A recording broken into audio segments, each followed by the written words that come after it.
Welcome to the latest edition of Exploring Health with Cleveland Clinic London. I'm your host, Kash Akhtar, a consultant orthopaedic knee surgeon. Thank you to Cleveland Clinic Philanthropy UK for supporting this podcast. Today, we're talking about something that affects all of us: exercise, fitness, movement, injuries, and trying to stay active through it all.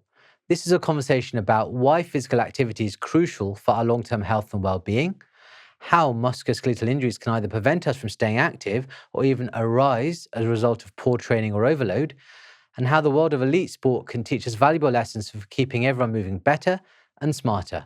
So if you've ever been sidelined by a sports injury, struggled to stay active because of pain or fear, or wanted to understand how top-level athletes recover and return to play, then this episode is for you. Joining me today are two of the UK's leading experts in sports and exercise medicine. Dr. Phil Batty, a consultant in sports and exercise medicine here at Cleveland Clinic London. Phil's a former team doctor to the English rugby team, Manchester City, and various other Premier League teams. He now works at Lords with a multitude of cricket teams and also with the English National Ballet. Phil has treated elite athletes for decades and brings that same expertise to help people from all walks of life move and perform better. And he's been a great help to me as well for some of my trickier non-surgical cases. And Dr. Charlotte Cowie, a consultant in sport and exercise medicine who has recently joined our team here at Cleveland Clinic London. Charlotte is Chief Medical Officer at the Football Association, overseeing the health and performance of the England national teams. And she has led on injury prevention, medical strategy, and research at the highest level of sport. We've also recently had Mark Gillette on one of our previous episodes, who is Head of Medical for the Premier League, and Mike Burden has also recently joined our SEM ranks. And we're delighted to have Charlotte join our team. It's a real coup for us. So let's start with the basics. Why is physical activity such a fundamental pillar of good health? Well, exercise is a very underused therapeutic and prevention tool. It's something that we're not really taught much about at medical school or within the medical curriculum. But there's a whole host of research out there. And if we look at the sort of chief medical officer's guidelines, there is very, very strong evidence that those that exercise live longer. It's got preventative effects for cardiovascular disease, as most people know. But it's also got preventative effects for 8 different cancers. We don't exactly know why, but significant reduction in lung cancer, breast cancer, colon cancer for those that are exercising more. It also has a significant effect on improving musculoskeletal pain. So there are really many health benefits from exercise. And I believe that it should be part of a therapeutic toolbox for all doctors. So most chronic diseases, for me, the first line management should be some form of exercise intervention before reaching for the prescription pad. And actually, there's all the psychological benefits as well. I mean, huge mental health benefits. Absolutely. The reduction in depression, 30% reduction in depression amongst those that become fitter and are exercising more regularly. There's really a whole holistic reason, many reasons why people should be exercising more for the benefit of their health. One of my cardiovascular colleagues here at Cleveland Clinic said that getting people fitter is 8 times more effective than any drug related to cardiovascular fitness. It's certainly comparable to statins in terms of preventing heart disease and many other issues. It's certainly as effective as one drug to sort of prevent diabetes, metformin, in terms of turning those with pre-diabetes to diabetes.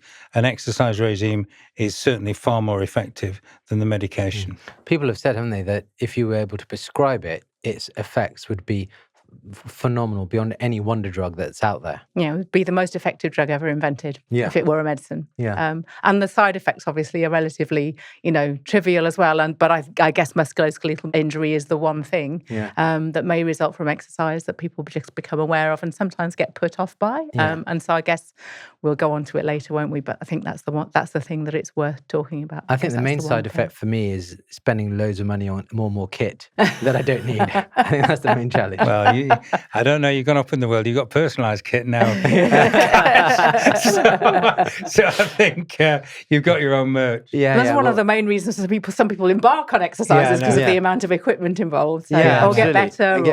Nicer trainers and things. Yeah. So Charlotte, can you tell us about the link between inactivity and long-term health outcomes? I guess it's just the converse of what we've been talking about. It's a failure to capitalize on one of the simplest ways that you can prevent yourself from becoming ill. So again, when we talk about some metabolic syndromes and some of the difficulties that people get into, I suppose the training effect is a positive reinforcement, so that it does mean that the stronger you get, the more you're able to exercise, the more capable you become, and the better the effect of the medicine that you're taking.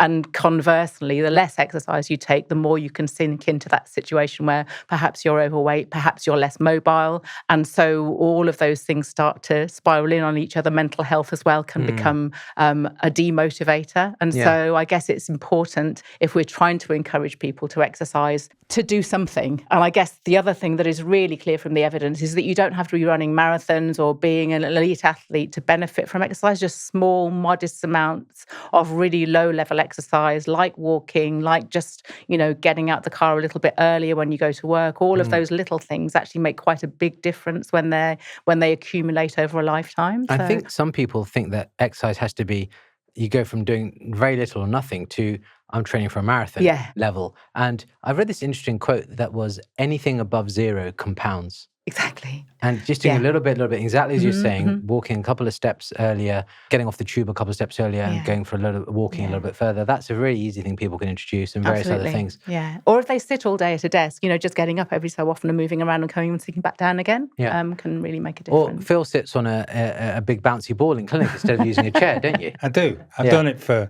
many years, partly because it sort of just engages your core. Sitting is not a healthy activity. Yeah. So it just engages the core. I've done it for 20 years. It's quite interesting, really, because 20 years ago, everybody thought I was bonkers. Yeah. Now, less people think I'm bonkers. I still think you're a bit bonkers. Yeah, I know.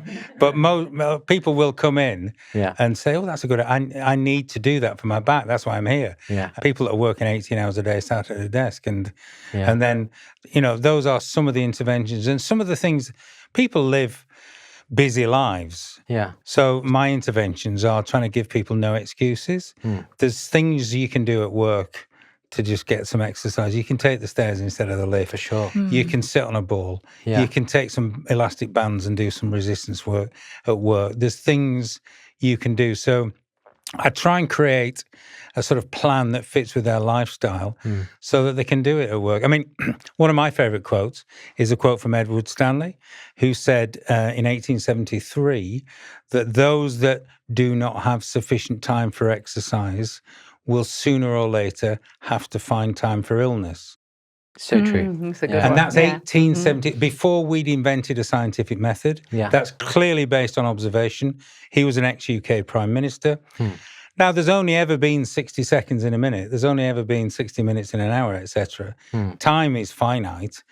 And we've got lots of things that save time that they didn't have all those years ago, because I think they were pretty busy then with taking a day to do the washing and various bits and pieces. So it's a theme that I think is really important, that people factor in some movement and exercise within their schedule. Yeah. And I don't see why anybody can't do it, however busy they are. I mean, standing desk is another thing. Some people have treadmill under their desk now. Yeah. So there are things, if you can incorporate it into your daily practice, that's better, isn't it? Yeah, that is absolutely better. And there is always a way to sit down with somebody and say, well, you can find some time here. Yeah. You can get off the tube and stop earlier. Yeah. You can climb the stairs instead of taking the escalator at the tube.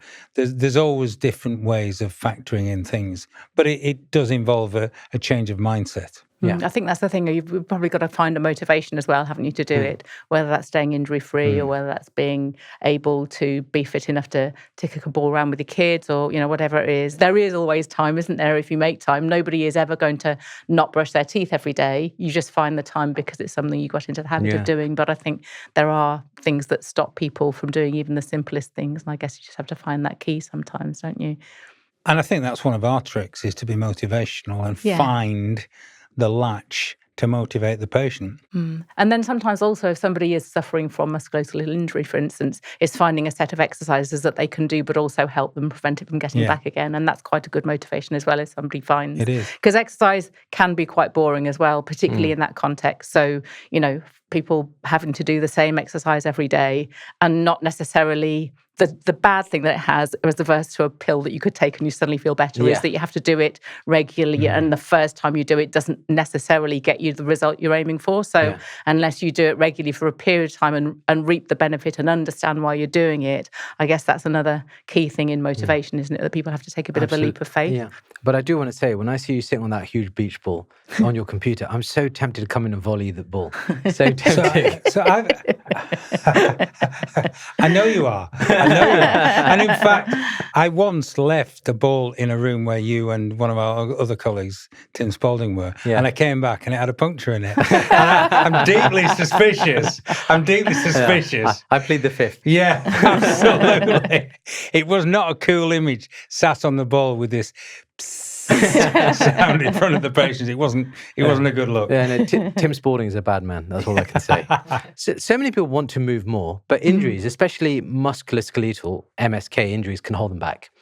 What are some of the most common injuries that you see that can disrupt movement or exercise habits? I guess the difficult thing with injury is quite often, if you play a contact sport or a collision sport, obviously there are the obvious injuries that can happen from that. But a lot of injuries are actually more overuse type injuries. So they're things that gradually come on, which means that people don't necessarily realise that it's going to be a problem. People think, they get little aches, DOMS type pain when they train, and they think it's going to go away. So delayed onset muscle soreness. So the achiness you get in your muscles the day after you've worked really hard at the gym or done some unaccustomed exercise, which actually just goes away on its own. So no need to be worried about that. In fact, sometimes just getting going again and getting your muscles moving helps it to settle down. But because of that, and most people have experienced that, I think a lot of people think, it'll probably settle down, it'll probably get better. And before they know it, they've maybe been sort of 3 or 4 weeks with a pain perhaps getting worse or not settling down before they realise it's something they need to do something about. Then they have to go and see somebody. And then I guess the other really difficult thing is there is a tradition, which we shouldn't encourage amongst doctors, where patients go along and say, doctor, it hurts when I do this. And the doctor says, well, stop doing that then. And so, they become more and more narrow in terms of what they're able to do. And so some of what, we've trained to do is try and make sure that people are able to carry on exercising, even if there's part of their exercise they can't do or an element of their body they're not able to use, and then gradually build up the competency and the robustness in that area until that's parallel with everything else and they're able to continue. So you're describing cross-training, I guess, where if you can't do one particular type of exercise, there are other fitness activities that you can do. Yeah, absolutely. Yeah. You can either modify what you're doing to protect the area, depending on what sport you're doing, or you can do something else that just maintains your fitness, maintains your strength whilst that area is recovering. Yeah. And if we just talk about, you mentioned some injuries that are from repetitive. So a lot of those things would be tendinopathies, inflammations of tendons, tennis elbow, various things like that. Achilles tendinopathy, patella tendinopathy, those kind of things, And for those, do you think it's overuse or under preparation or something else? It's a bit of both, I guess, isn't it? And I think one of the really interesting things about managing those is if you don't find out what it was that started off in the first place, you can do all sorts of treatments and settle it down. But if they keep making the same error, it'll come back again. And that could be related to equipment, it could be related to technique, it could be going into something too quickly and genuinely overusing. So if it was just that somebody started doing something, they did too much of it too soon, then you can just take them back and start them in a more gradual pace. But you see a lot during marathon training. Yeah. So there's a whole yearly pattern, isn't there, Phil, that we see, like, depending, skiing injuries and tennis injuries, marathon injuries, depending on sort of what people are doing. But certainly, like a marathon is, in terms of the amount of endurance you have to build up, if you start from scratch to get to run a marathon, is enormous. And if, you're lucky in a way, if you don't run into something at some stage that feels a bit uncomfortable or that starts to awaken. Iliotibial band syndrome or something. Exactly. Yes. Yeah. Tendon issues are interesting because we as surgeons run away from them, as you know. And with good reason, because there isn't a great surgical solution to them. No. They are frustrating, but tendons, occasionally there can be background medical problems or they could be related to some medication, but that's pretty unusual. And it's usually, tendons don't like sudden increase in activity or sudden decrease in activity. They don't like either, really. So it can occur from a big jump. It can, and some people can make a big jump and get away with it. They do. People do make massive strides and get away with it, and some people can't. But also, if people have been unwell and bedridden and they've not trained for a while and then they go back, that's often a time when things occur. I think the other thing, though, it's important to train around an injury. And sometimes you actually do need to train through an injury as well with guidance. Particularly with tendons. Particularly with tendons. Most medical interventions, sometimes we have to make things worse in order to get them better. That often happens in surgery, for example. If you operate on a knee, for a defined period of time, depending on the nature of the operation, the patient may be worse for a few days or weeks or something. For sure, yeah. Before they feel the benefits of the surgery. And that's sort of understood. If you take a medication, you might get some initial side effects. You might feel a bit nauseous to start off with. You might get a bit of a headache or something. But if it's not too bad, largely you might get a bit of diarrhea. Most people will persevere. It's slightly different with exercise and these things. If there's a bit of pain or something, or sometimes there needs to be a little bit more pain to stimulate some healing under guidance, then people are tempted to just think, okay, that hurts, I better stop. Yeah, which is a mistake. Which can be a mistake. Not always a mistake, but under guidance, encouraging people, we are going to have to work through a bit of pain to get over the pain is something we have to do for a number of conditions, including back pain. But that's sort of a bit of anathema, and people don't quite understand that, the same way that they would understand being worse from a temporary side effect from medication or from post-op pain. And it's funny you mention that, because often, if they've torn their ACL, they have a period of prehabilitation and get to a point where life is normal. And they're often back in the gym, they're running. They're not doing pivoting, twisting sports, but they're doing everything as a normal life, going on a holiday, not even aware of it. And I do say to them, look, if we do this operation for 2 or 3 months, you're going to be significantly back, worse off than you are now, with the goal of getting a higher endpoint at the end of it. And so that's exactly what you're describing. Yeah.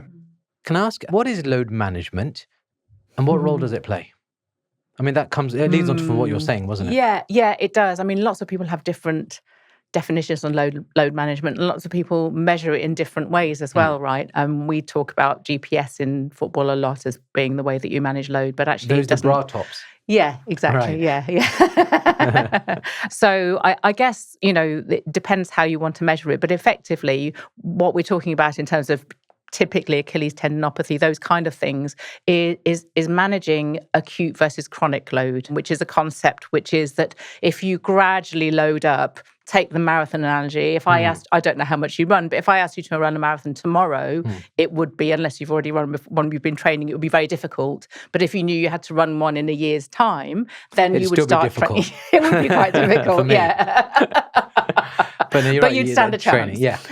Or you might run a half marathon. Yeah. So you can gradually build up, and you can manage more if you build up gradually. But if you try to do something suddenly, you will get injured. And so there's this concept of acute and chronic load, which is that you can build up load. And actually, if you build up gradually, you can take a lot of load.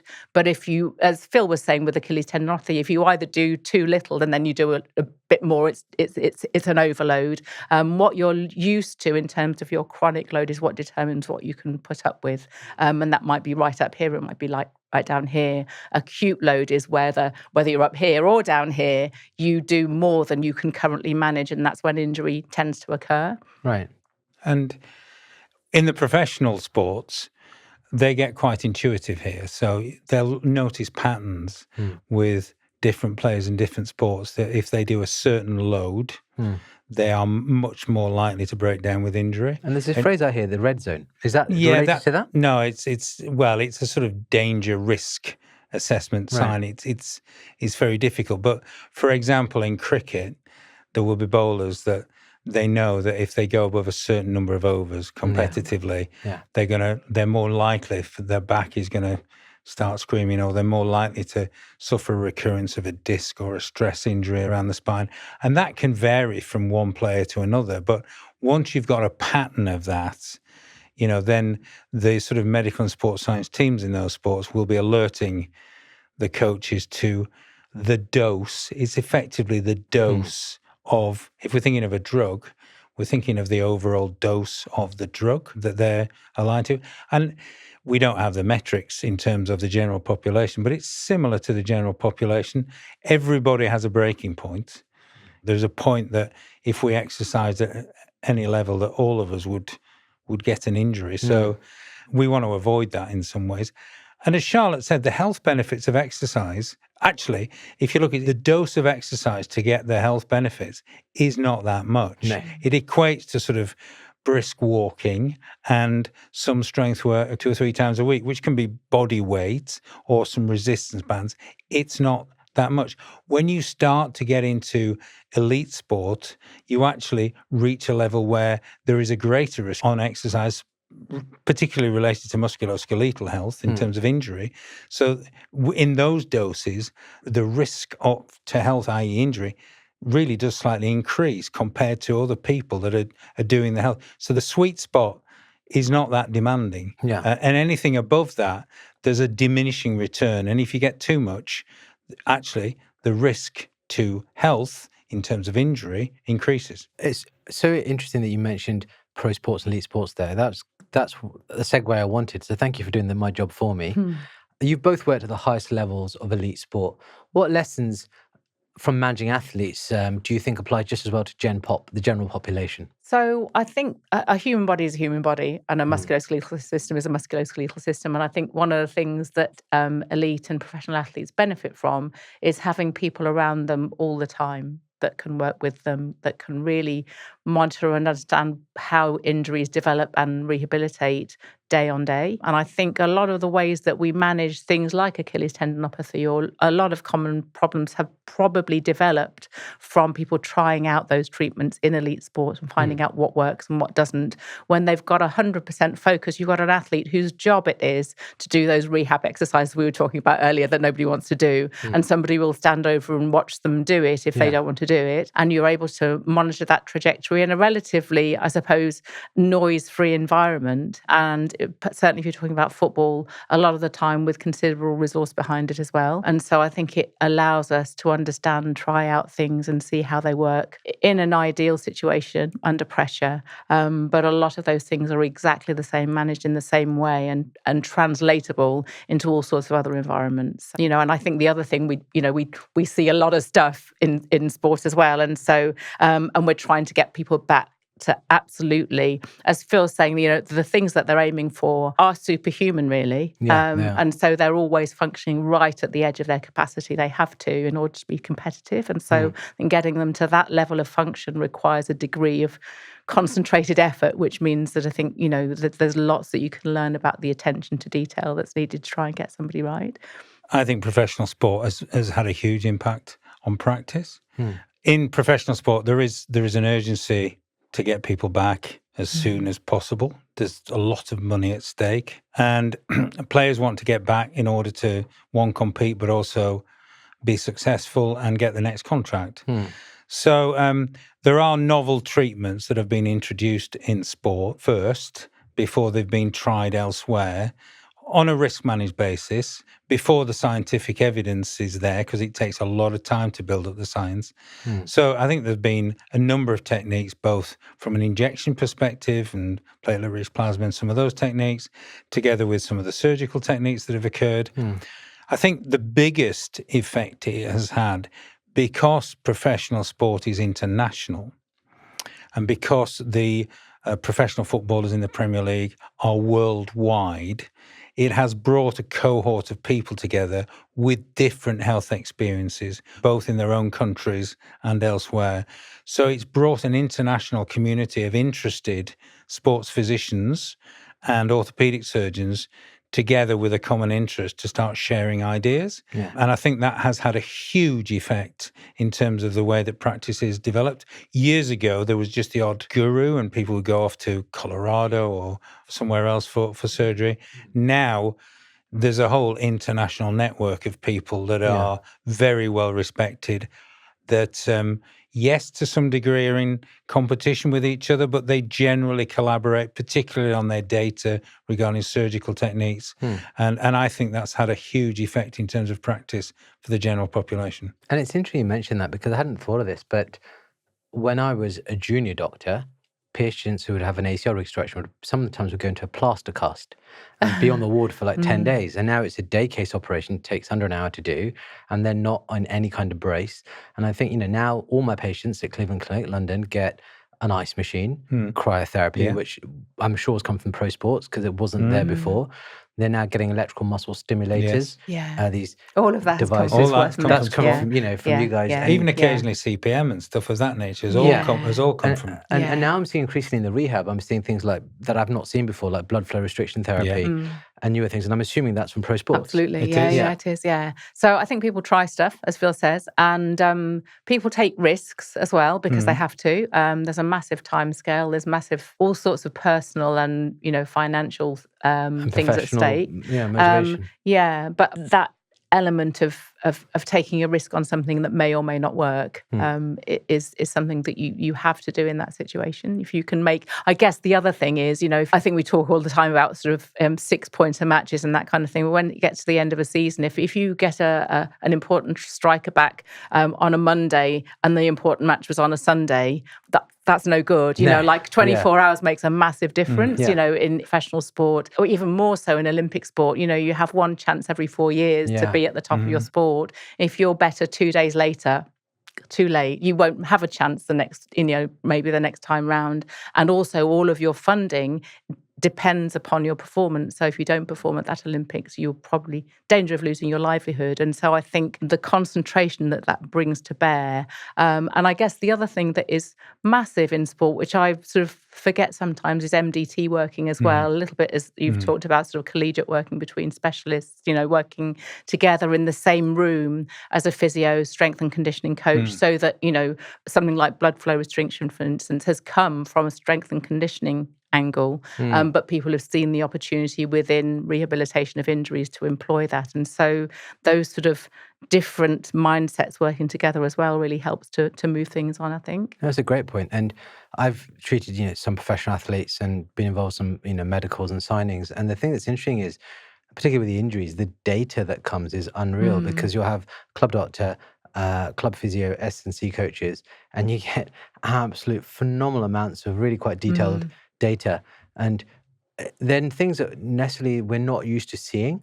And so it is interesting trying to get your head around that. But you can see that these players are very closely monitored and everything they do is, noted. Yeah, and you can see how effective you've been because you can measure it as well. Yeah. So, And the data, as an aside, is a really interesting issue because, just as players have image rights, so if their image is being used, they can generate some income from it. There's now ownership issues about who owns the data in terms of these metrics. Right. And really, it's the players that own that information. Not the clubs. Largely. Yeah, it's their data, just as the medical records belong to the patient. It's about to be monetized for various reasons, including the gaming industry and how players will perform to match their data on some of the games. It's fascinating to see where that's going to go. They'll feed that data into the game so that the player's performing a certain way in reality to their data. Gotcha. It is interesting, though, talking about translatability, though, the same thing is happening with wearables, right, Yeah. in terms of the data that people can collect on themselves. So all of those sort of Oura rings and GPS that people use in their cycling and their heart rate variability, all of that kind of stuff. The Garmin trackers and the Whoops. I see when a patient comes in, they've got it on their wrist, you kind of know where you are.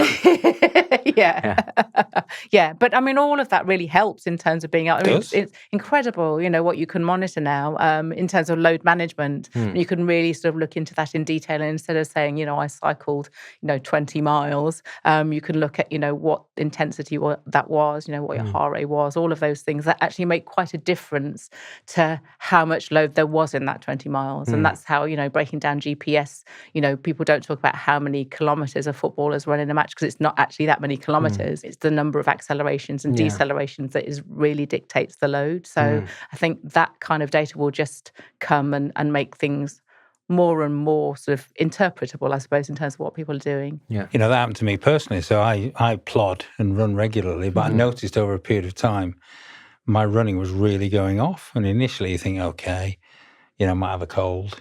Okay, I'm getting a bit older and whatever. But then I looked at the data and I thought, this isn't right when I looked at it. And it sort of indicated me to sort of recognize I needed a medical intervention, which I then had, and it's fine again. But it sort of triggered me into some into some action based on that data. It can be really useful. Yeah. It's interesting you say about accelerations and decelerations. When I play 7-a-side, I've got 3 sprints in me. And so I've got to use them wisely. And so I go, guys, when do you want them? So now it makes sense from what you're saying. Yeah. How long are they as well? That's part of the problem. Yeah. Long one's got a hamstring injury at the end of it, hasn't it? And they won't be going back to goal. They won't be trying to help the goalkeeper. No, not getting in nets. Are we doing enough to apply what we've learned from sports science to the rest of us? I mean, you both are in this field, but you are seeing a lot of it at the moment, I imagine, with the Football Association. The data that comes through, big data. So, are we doing enough to apply learnings to patients? Yeah, I mean, I think in terms of data, I think that's really difficult. And it's really hard when you're dealing with an individual to say, well, our data on average shows this, because people are so variable and a lot of that data isn't sort of as reliable. But also one of the things that I'm investigating at the moment actually is that we do injury surveillance in the professional game, in the men's and women's game, and from that you can map out how frequent different injuries are. The incidence of hamstring injuries, ACLs, etc. But what you can't necessarily do is assume that in grassroots football, for instance, that's the same. The circumstances are so different in terms of pitch quality and overall fitness and that kind of thing, that I think sometimes the mistake would be to extrapolate from elite sport and say, well, this is what happens here, and so automatically that's what happens in everybody. I think you probably got to take all of those separate factors. Like we were saying earlier, if what somebody mainly does during the day is sit at a desk, physiologically, anatomically, musculoskeletally, that's quite a different type of life to somebody who runs around for a living. Yeah, is training every single day. Yeah, and is training constantly. Yeah. So I think there are definitely principles that you can take. And, as we've already said, injury management in the general population has massively benefited from some of the sort of the step breakthroughs or step forwards that have been made in elite sport. But I think, maybe that's where some people get frustrated, that they look at, what's happening in elite sport and they're trying to sort of get to that level or mimic what's being done in terms of training regimes and that kind of thing. And again, as we were saying earlier, you just have to do something that's well within your capacity and build. And that's the way all of those people have actually got to the level that they're at. They haven't started at that level. Yeah. So there's some things that you can extrapolate and some things that are really very different. In summary, I mean, exercise is for different reasons. And we've got to understand the different reasons. The exercise might be to help rehabilitation from an injury. And that's one type of exercise. It might be exercise for health, that somebody wants to exercise to be healthy. And, that's really what all of us in medicine should be encouraging people to do. And then you get exercise for performance. And even Joe Public, they may have some performance goals, which might be, I want to run a marathon in less than 3 hours.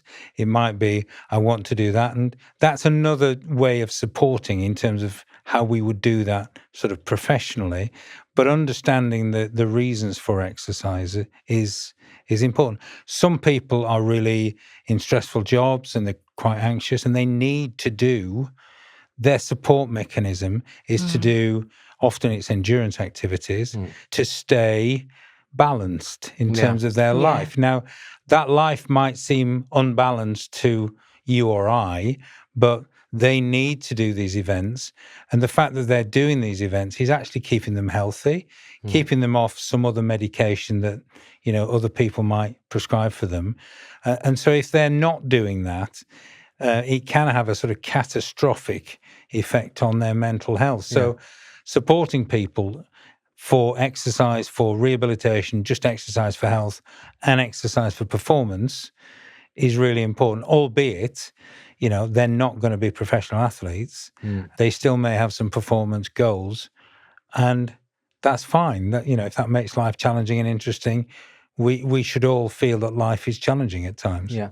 It's interesting. You remind me of a consultation I had this morning with a very senior, CEO level type person, and they said, they run for exactly the reason you say, to manage stress, to manage pressures. And said, my knee hurts. I go, when does it hurt? Every time I run beyond 50 miles. Mile 51, it always hurts. And I was thinking, you could just stop at 50.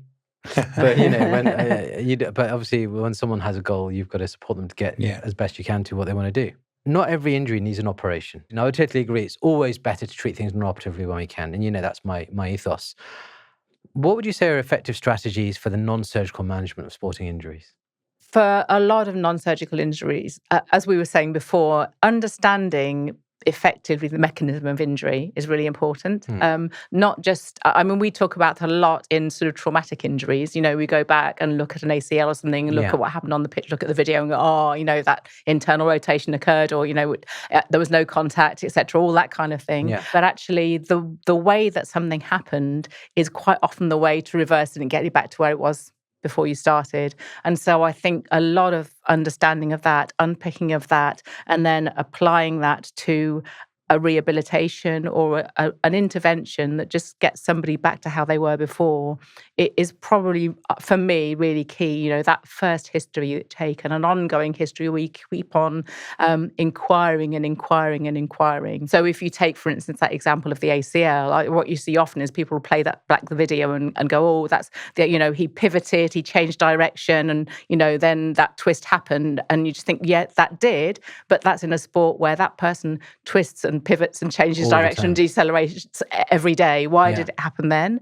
And you look at, for instance, incidence of injury within football, obviously is an area I know well, where the rate of injury goes up every third through the first half, drops down again at half time, and then starts to go up again as you get towards 90 minutes. And so there's a fatigue element, obviously, within that. So there are all sorts of things that you can unpick and go, well, why did that happen? Well, why did that happen? Well, why did that happen? Until you get to the nub of what it is that you want to sort of address, that I think is quite a lot of how you treat things non-surgically.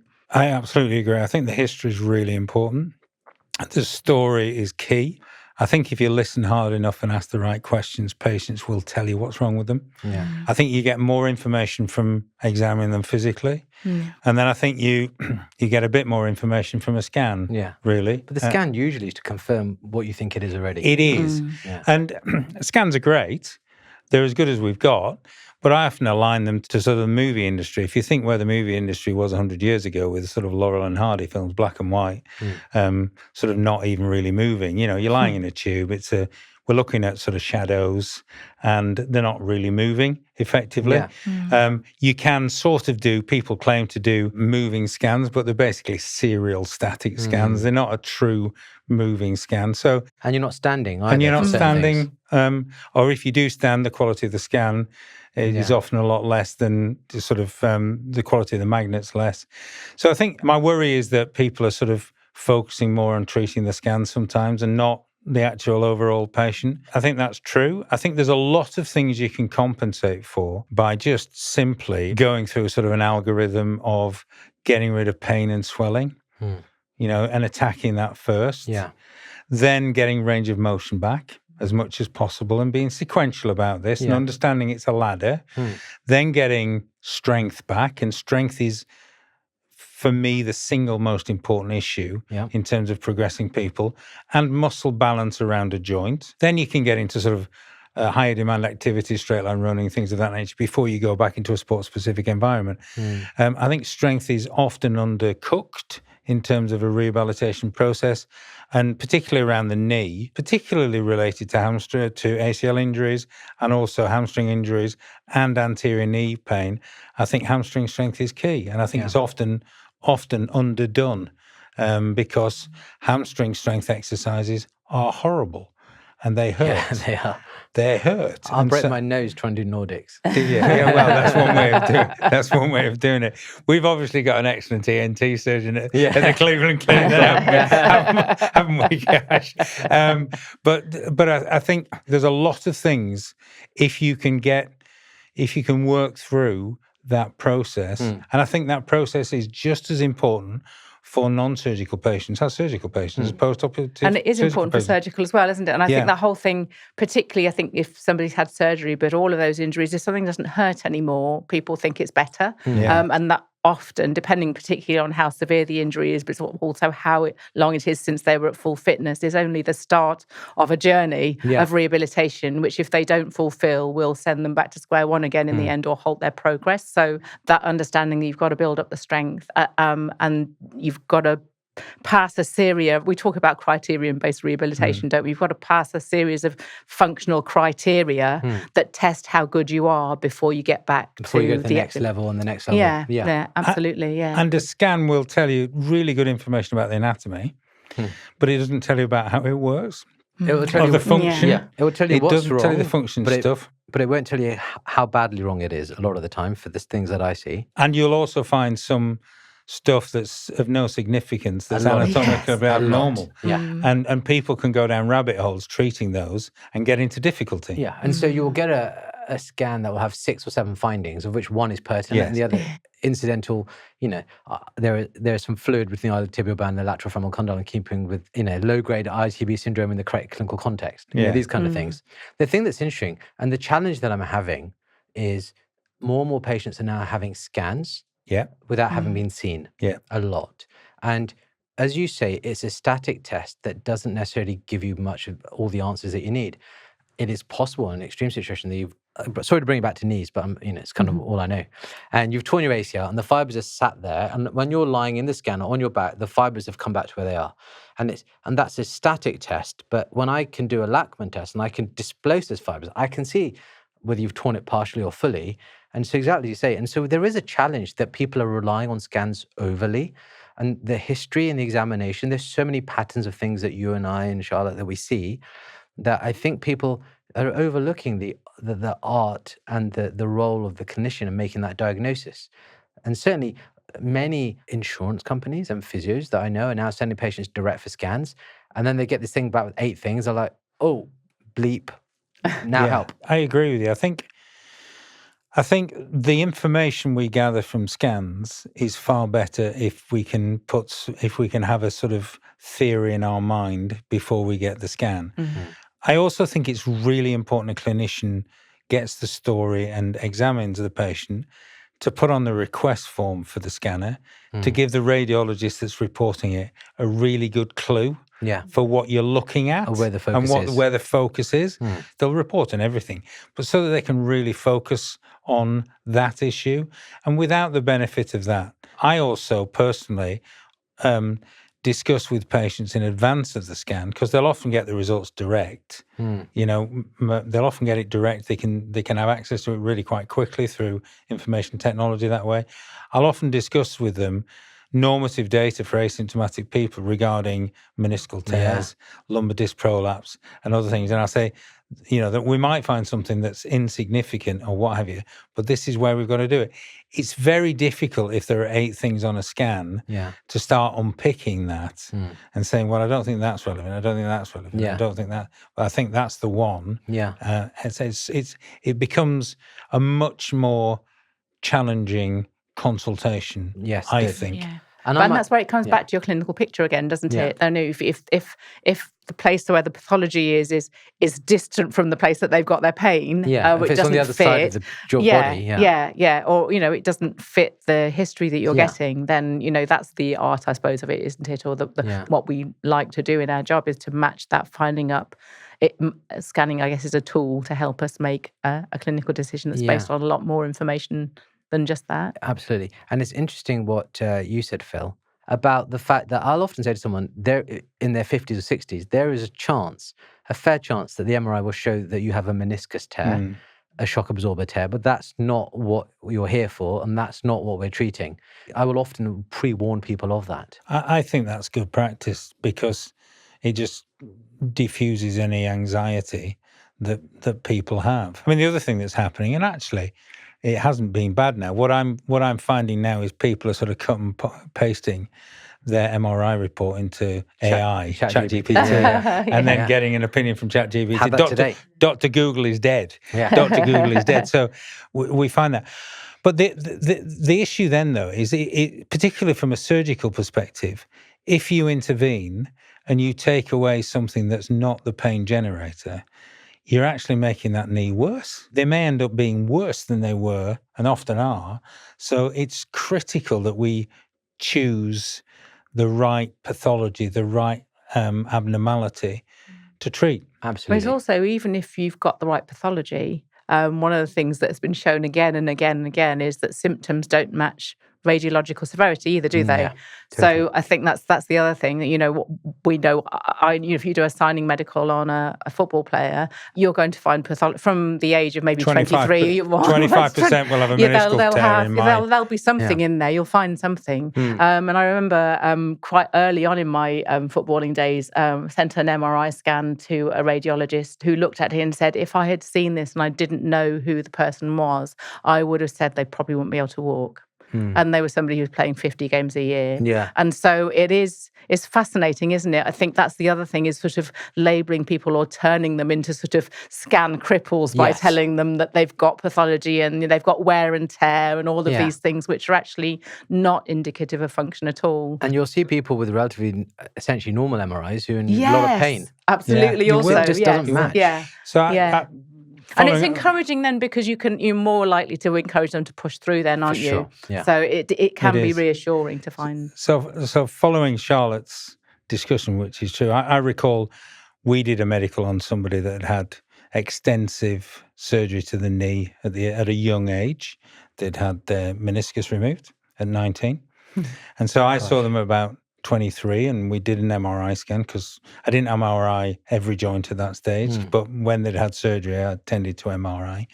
And he'd got a huge osteochondral defect on his femur with bone edema. So there's obviously a lot of stress. Yeah, a lot of bone bruising. A lot of bone bruising and stuff. I sort of advised the risk. And within the contract, they put a clause in the contract to say that if there's anything related to this particular knee that was for more than 12 weeks, which would allow for another injury like a medial collateral ligament or something of that nature.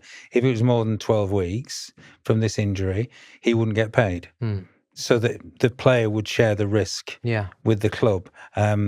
He never had a problem. He played with us for years. Yeah. They renewed his contract. He did really well. They stuck the same clause in 3 years later when he signed another contract. Did really well. Never had a problem with that knee. Which proves that scans are not the be-all and end-all. And we've got to be really careful as a community, a musculoskeletal community, not to become too over-reliant on them. Can I ask you what the role of physio is? Just for people listening who don't know what physio... Everyone knows what a physio is, but not everyone knows what a physio does. I was wondering what you would say. Largely in terms of my practice, physiotherapists get people better for me, and I help them. That's largely what happens. Physiotherapists use a number of techniques. Some will have different specialties, and we can argue about the effectiveness of different modalities that they treat, methods. But basically, they can use manual therapy. They can use some modalities, electrical therapy of different sort. They can use other skills like manipulation and acupuncture. But largely, they will be using exercise as a therapeutic tool. The main source of physiotherapy will be using exercise as a therapeutic tool, monitoring patients while they're doing the exercise to check their response, checking they're doing the exercises technically correctly, and then encouraging them to continue those exercises at home before they see them at the next appointment. They're a hugely underused resource. There just are not enough physiotherapists in the NHS. Some physiotherapists have got extended skills. Some inject. Some will also do ultrasound scannings and things of that nature. They will have developed specialist skills. Personally, I've learned a lot from physiotherapists over the years in terms of my practice, huge amount from some excellent people that have taught me, probably more than the medical profession has, to be honest with you. But like doctors, there's good and bad doctors, there's good and bad physiotherapists. And just because somebody hasn't responded to physiotherapy doesn't mean to say that they won't respond to good physiotherapy or a different method of physiotherapy. Yeah, a different approach, for sure. A different approach. Part of my role is to consider some of the tools I have, some of the pain-relieving mechanisms I have, injections being one method, so that I can sort of get somebody out of pain, to facilitate rehab. To facilitate them doing the exercises that the physiotherapist needs them to do. Just to get over that hump. To get better, to get over the hump. So sometimes we'll do some interventions to help them if the exercise is just too painful for them. Yeah. I mean, it's a great relationship, isn't it? I mean, one of the things I really love about sports medicine is that relationship within the MDT, physio particularly is probably a really close one, of the ability to sort of compare, do the same examination and just get some extra input, some cognitive diversity, I guess, in terms of how you look at something, something in a different way, or just go, is this just me or did you see this? As somebody who's really used to seeing and examining and getting hands-on joints, muscles, day in, day out, I think that extra skill within your team and with your ability to not just treat but assess a patient as well is really important. I mean, every single patient that I see gets physiotherapy, and I speak to multiple physios multiple times a day in the way that you do, Phil, and the way you do, Charlotte, because it is a key part of getting patients back to where we want to go, because we need to shift the mindset from rest until it feels better to active recovery and prevention. Yeah. Can I ask, why do you think that MSK, musculoskeletal health, is under-recognized as a public health issue? Is it because it doesn't cause immediate harm, or like a stroke or a heart attack? It's not a killer in the same way, I guess, is it? Right. And I think even when you reflect on our medical school training, I mean, even in terms of anatomy, it's probably the thing that people spend least time on. In medical training, the amount of time that's spent on musculoskeletal examination is really scant compared, justifiably, with things that are real killers and will kill you in emergency. And I do get that, but I think it's probably the poor cousin, isn't it, of lots of other areas of medicine. And longer term, there's actually more morbidity and mortality from a lack of musculoskeletal health. I think that's the thing. It should be invested in more. It's a false economy not to invest in that area. And also, of the things that a GP sees in primary care, as I understand it, it's about a third, isn't it, of what a GP sees in their... A third, yeah. So it's about a third. It causes huge impact on the economy in terms of time off work from sickness. There's huge economic issues, and you're right. Nobody really dies. Well, nobody directly dies of it. There'll be indirect health costs. Yeah. It's a bit of a Cinderella forgotten thing. That's part of the specialty. The sports and exercise medicine specialty was created really as part of the 2012 Olympic legacy, created about 2008 as such. And the plan was for sports and exercise medicine physicians to be in every DGH and every hospital to help promote multidisciplinary teams, and also working in the community to address some of the MSK issues. Unfortunately, due to sort of the austerity program and what have you, that plan never took place after the Olympics. A lot of people have struggled to find posts within the National Health Service. Well, they have, yeah. So people are being trained, and there are no jobs in the National Health Service. Everybody's got bills to pay, so they're largely having to work in the private sector, which is or clubs or do things for that nature to sort of sustain their practice. So I think it's somewhat short-sighted. What do you think the future is for sports and exercise medicine, Charlotte? Oh. I'm not going to hold you to this in 5 years. I won't watch this back in case you was... So we're going to get rid of all orthopaedic surgeons, all knee surgeons. Yeah, don't worry about AI. I guess the ideal would be that somebody demonstrated the economic benefit of having high quality MSK care, and once you look at the quality of life issues, the long-term health issues, and as you say, Phil, the economic consequences, you would hope at some point it would just become more recognised in terms of what it can contribute, both in the NHS and the general population, not just in elite sport, where I think it is actually pretty well established now. The difficult thing in some ways is that depending on where you're working and where you're recruiting, actually not that many people are coming through those sport and exercise medicine training pathways. And so where there is a need for people within elite sport, sometimes it's actually quite hard to find doctors who are willing to give the time and have got the right training. And so I guess my hope and my aspiration would be that the number of people who are put in training posts increases, and we have a general increase in the number of people who are career sport and exercise medicine physicians, because I think we are still in the situation, and this is not to do down this at all, but a lot of people who are working in sport and exercise medicine are actually GPs with a special interest, for instance. And I don't think if you took every sports medicine post that needs filling or could be filled, there are enough of us at the moment to be able to fill those. And so it probably requires a bit of a vision as to what that needs to be like for it to really expand to where it should and could be. But the challenge, I think, with that vision from a funding point of view is that you're talking potentially decades for a long-term return, and not everyone, and people aren't generally thinking on that timescale. I don't think it would take decades. I don't think it would take terribly long if there was input. I think sport and exercise medicine has basically three arms, really, as stuff. There's the elite team performance support. There's musculoskeletal medicine, which is largely what we're talking about. And there is the therapeutic use of exercise for medical conditions, of which probably the most established is for ischemic heart disease and cardiac rehabilitation. So there are three arms to where it goes. That's the arm we probably hear about the least. Yeah, I know. So there needs to be a vision, as you say, and there needs to be some imagination, and somebody needs to sort of pull this together. The use of multidisciplinary teams with sports and exercise medicine working with a whole team of physiotherapists, possibly treating groups of people rather than it being individual, having a group knee session, having a group hip session, having a group back session, having a group diabetes session, etc. They do that in mental health rehabilitation. They do that in cardiac rehabilitation, but we don't tend to do it in musculoskeletal rehabilitation. We do that in professional sport, don't we? And there are pockets of excellence, aren't there, around the place? There are.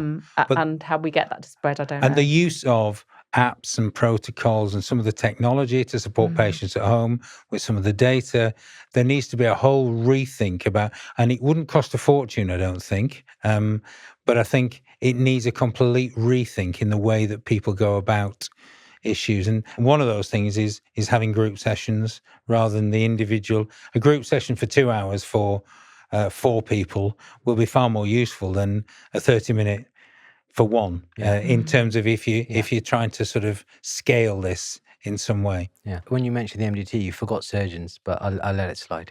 Well, surgeons will be there. Well, look, I think a lot of things can be dealt with by the physiotherapy team working to protocols, and I think a very small number will end up going to the sport and exercise medicine physician, and then a smaller number, but there'll be plenty of them, will end up going to the orthopaedic surgeons. But I think the net effect of that will be that the orthopaedic surgeons probably will be converting more of their outpatient patients to surgery than they possibly do at the moment. But interestingly, at the moment, a lot of my patients, the majority, more than half, go back then to sports and exercise medicine or to physiotherapy with an appropriate plan if they don't need surgery.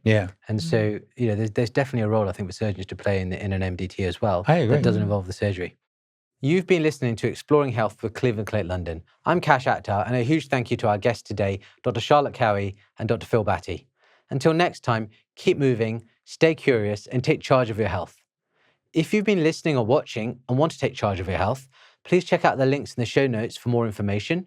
And if you found this conversation valuable, then please don't forget to subscribe, leave a review, and share it with someone who needs to hear this.